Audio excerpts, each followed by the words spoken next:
உலகமே அழிந்து போகும் அளவுக்கு பதட்டமான நேரம் அது. கோல்டு வார் காலம். ரஷ்யா மற்றும் யுனைடெட் ஸ்டேட் ஆகிய 2 வல்லரசுகளும் அணு போர்ல ஈடுபட்டிருந்தாங்க. அத பார்த்து உலகமே பயந்துகிட்டு இருந்துச்சு. அந்த நேரத்துல சோவியத் ராணுவ அதிகாரியான ஸ்டான்லிஸ்லேவ் பெட்ரோங்கிறவரு நைட் டியூட்டில இருந்தாரு. திடீரென அவருடைய கம்ப்யூட்டருக்கு ஒரு மெசேஜ் வருது. அமெரிக்கால இருந்து அணு ஏவுகணைகள் ஏவப்பட்டதா மிசைல் அலர்ட் அப்படின்னு காட்டுச்சு. உடனே அவர் என்ன பண்ணணும்னா, அவரோட வேலை மிசைல் அலர்ட் காட்டின உடனே தன்னோட மேலதிகாரிக்கு பாஸ் பண்ணி அணு தாக்குதல்ல ஈடுபட வச்சிருக்கணும். பட் பெட்ரோ என்ன பண்ணாரு, ரியாக்ட் ஆகாம அமைதியா யோசிக்க ஆரம்பிச்சாரு. இது உண்மைதானா, இத சில ஏவுகணைகள் மட்டும்தானா, இல்ல மேற்கொண்டு வருதா அப்படின்னு பார்த்தாரு. ஏன்னா பொதுவா ஒரு நாடு அட்டாக் பண்ணும்போது ஒரு சில ஏவுகணையை மட்டும் அனுப்பாது, நூற்றுக்கணக்கான மிசைல்ஸ் அனுப்பும். பட் ஏன் இவங்க அனுப்பல அப்படின்னு யோசிச்சாரு. ஒருவேளை இந்த சேட்டலைட் சிஸ்டம் புதுசுனால நம்பிக்கை தகுந்தானதை இருக்குமா இந்த மெசேஜ்னு யோசிக்க ஆரம்பிச்சாரு. அவர் முன்னாடி 2 கேள்விகள் வந்து போச்சு.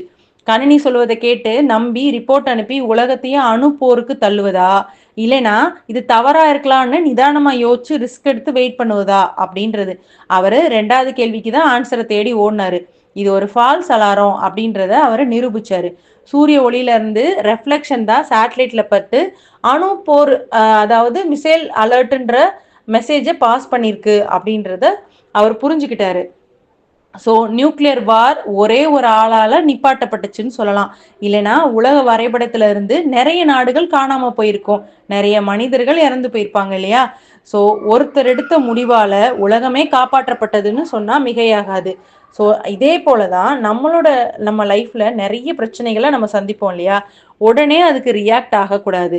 ஏன்னா பதட்டமான சூழ்நிலையில எடுக்கக்கூடிய முதல் ரியாக்ஷன் தான் அதிகமா தவறா போகும் அப்படின்னு சொல்றாங்க.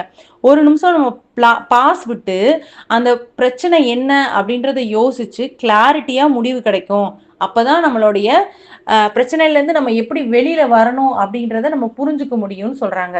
ஸோ இந்த பதிவு உங்களுக்கு பிடிச்சிருந்தா like, subscribe rams cartoon Tamil.